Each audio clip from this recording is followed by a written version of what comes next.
பரலோக ராஜ்யம் கடுகு விதைக்கு ஒப்பாயிருக்கிறது. மத்தேயு 13:31-32. அதை ஒரு மனுஷன் எடுத்துத் தன் நிலத்தில் விதைத்தான். அது சகல விதைகளிலும் சிறிதாயிருந்தும் வளரும்போது சகல பூண்டுகளிலும் பெரிதாகி, ஆகாயத்துப் பறவைகள் அதின் கிளைகளில் வந்து அடையத்தக்க மரமாகும்.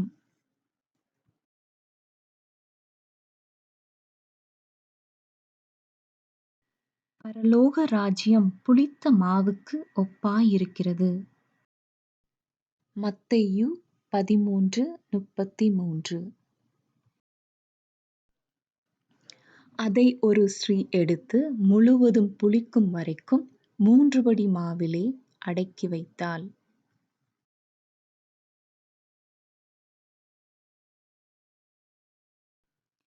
பரலோக ராஜ்யம் நிலத்தில் புதைந்திருக்கிற பொக்கிஷத்திற்கு ஒப்பாயிருக்கிறது. மத்தேயு 13:44.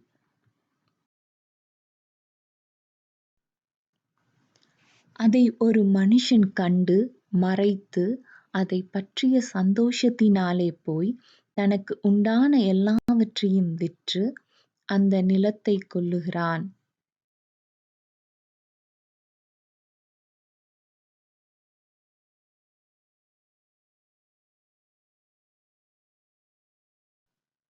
பரலோக ராஜ்யம் நல்ல முத்துக்களைத் தேடுகிற வியாபாரிக்கு ஒப்பாயிருக்கிறது. மத்தேயு 13:45-46. அவன் விலையுயர்ந்த ஒரு முத்தைக் கண்டு போய் தனக்குண்டான எல்லாவற்றையும் விற்று அதைக் கொள்ளுகிறான்.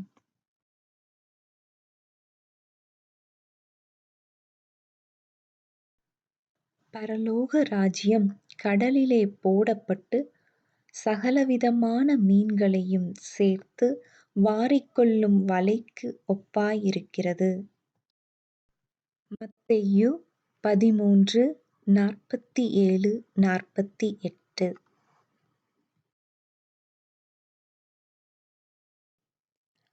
அது நிறைந்தபோது அதைக் கரையில் இழுத்து உட்கார்ந்து நல்ல வகைகளைக் கூடைகளில் சேர்த்து ஆகாதவைகளை எறிந்து போடுவார்கள். சுருக்கம்: இப்படியே உலகத்தின் முடிவிலே நடக்கும். தேவதூதர்கள் புறப்பட்டு நீதிமான்களின் நடுவிலிருந்து பொல்லாதவர்களைப் பிரித்து அவர்களை அக்கினிச் சூளையிலே போடுவார்கள். அங்கே அழுகையும் பற்கடிப்பும் உண்டாயிருக்கும்.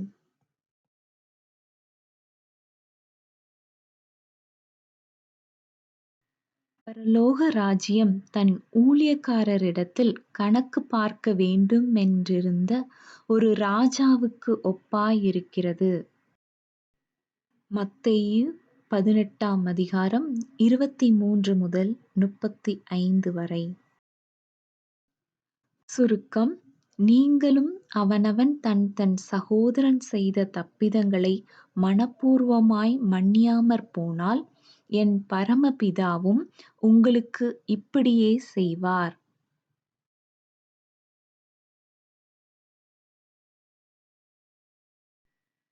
பரலோக ராஜ்யம் வீட்டெஜமானாகிய ஒரு மனுஷனுக்கு ஒப்பாயிருக்கிறது. மத்தேயு 20:1-16 வரை. சுருக்கம்: பிந்தினோர் முந்தினோராயும் முந்தினோர் பிந்தினோராயும் இருப்பார்கள். அழைக்கப்பட்டவர்கள் அநேகர், தெரிந்து கொள்ளப்பட்டவர்களோ சிலர்.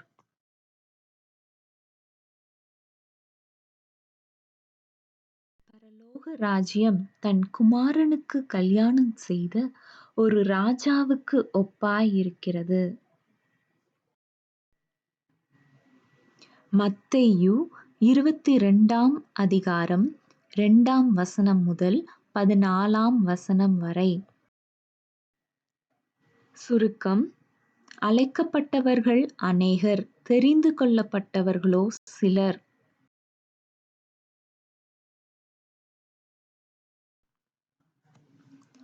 பரலோக ராஜ்யம் தங்கள் தீவட்டிகளை பிடித்துக் கொண்டு மணவாளனுக்கு எதிர்கொண்டு போக புறப்பட்ட 10 கன்னிகைகளுக்கு ஒப்பாயிருக்கும்.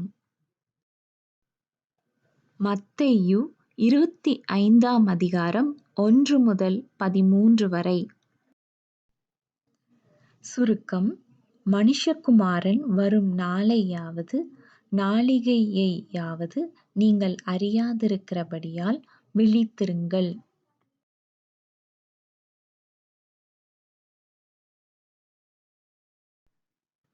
பரலோக ராஜ்யம் புறதேசத்துக்கு பிரயாணமாய்ப் போகிற ஒரு மனுஷன் தன் ஊழியக்காரரை அழைத்து தன் ஆஸ்திகளை அவர்கள் வசமாய் ஒப்புக்கொடுத்தது போல் இருக்கிறது.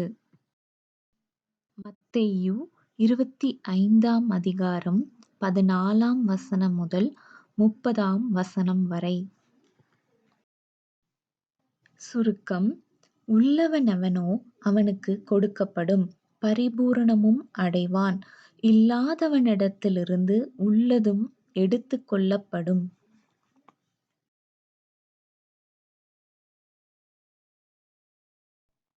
பரலோக ராஜ்யம் தன் நிலத்தில் நல்ல விதையை விதைத்த மனுஷனுக்கு ஒப்பாயிருக்கிறது. மத்தேயு 13:24 முதல் 30 வரை. மனுஷர் நித்திரை பண்ணுகையில் அவனுடைய சத்துரு வந்து கோதுமைக்குள் களைகளை விதைத்துவிட்டு போனான். பயிரானது வளர்ந்து கதிர்விட்டபோது களைகளும் காணப்பட்டது. வீட்டெஜமானுடைய வேலைக்காரர் அவனிடத்தில் வந்து, ஆண்டவனே, நீர் உமது நிலத்தில் நல்ல விதையை விதைத்தீர் அல்லவா? பின்னை அதில் களைகள் எப்படி உண்டானது என்றார்கள். அதற்கு அவன், சத்துரு அதைச் செய்தான் என்றான். அப்பொழுது வேலைக்காரர், நாங்கள் போய் அவைகளைப் பிடுங்கிப் போட உமக்குச் சித்தமா என்று கேட்டார்கள். அதற்கு அவன், வேண்டாம், களையைப் பிடுங்கும்போது நீங்கள் கோதுமையையுங்கூட வேரோடே பிடுங்காதபடிக்கு இரண்டையும் அறுப்பு மட்டும் வளரவிடுங்கள். அறுப்பு காலத்தில் நான் அறுக்கிறவர்களை நோக்கி, முதலாவது களையைப் பிடுங்கி அவைகளைச் சுட்டெரிக்கிறதற்குக் கட்டுகளாகக் கட்டுங்கள், கோதுமையையோ என் களஞ்சியத்தில் சேர்த்து வையுங்கள் என்பேன் என்று சொன்னான் என்றார்.